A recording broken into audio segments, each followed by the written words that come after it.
எல்லாம் காய வச்சாச்சா?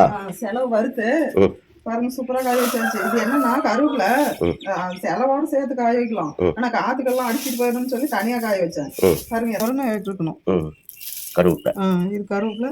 இது வந்து சாம்பார் பொடி கரைச்சி காய வச்சாச்சு. மிளகா வந்து இப்படி படக்குன்னு உடையணும். இப்படி மிளகா உடையணும். அப்பதான் இந்த சலசலம் சவுண்ட் வரணும். இது சாம்பார் பொடிக்கு.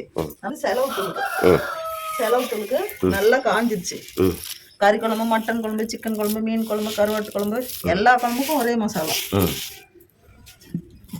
பாருங்க மிளகா தூள் கொஞ்சம் அரைச்சிக்கலாம் அப்படின்ட்டு மிளகாயும் சேர்த்து பாருங்க. இது நல்லா சூப்பரா காஞ்சி போச்சு. கொஞ்சம் லேசா வறுத்து காய வச்சா சூப்பரா இருக்கு. அதனாலதான் வறுத்து காய வச்சிட்டேன். கருவேப்பிலை கொஞ்சம் போட்டு கொத்தமல்லி எந்த போட்டு அரைச்சி வச்சுக்கிட்டா மிளகாய் தூள் சூப்பரா இருக்கும்.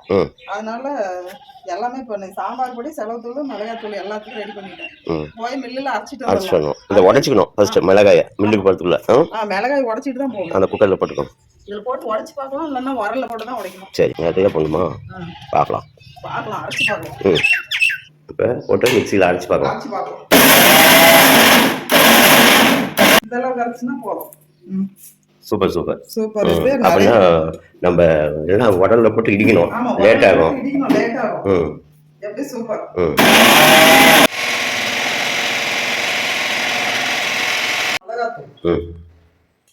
மிளகாத்தூள் அரைச்சிட்டு வந்து நல்லா ஆற வச்சாதான் நல்லா இருக்கும். சூடா வச்சா கெட்டு போயிடும். அரைச்சிட்டு வந்தா திருப்பி கொட்டி ஆற வைக்கணும். பாருங்க எவ்வளவு சூடா இல்லை. மிளகாத்தூள் அரைச்சாச்சு. அடுத்து இது என்ன தூள்?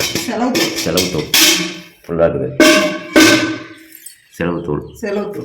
அடுத்து இது சாம்பார் பொடி. இது சாம்பார் பொடி. பாருங்க சூப்பரான சாம்பார் பொடி.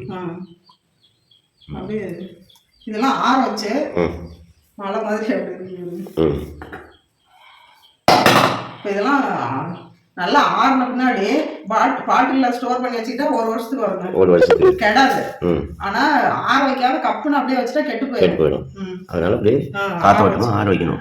2 நாளா ஒரு நாளே ஆற வைப்பேன். ஆற வச்சுதான் எடுத்து வைப்பேன். சாம்பார் பொடி. அது இது சாம்பார் பொடி. இது செலவு தூள். கறி குழம்பு, மீன் குழம்பு, கருவாட்டு குழம்பு, சிக்கன் குழம்பு, மட்டன் குழம்பு எல்லா குழம்புக்கும் இது யூஸ் பண்ணிக்கலாம். தனியா மிளகாத்தூள். இது வந்து மிளகாத்தூள். இது வந்து குழம்புக்கும் போட்டுக்கலாம். ஏதாவது வந்தா கண்ணுக்கும் போட்டுக்கலாம்.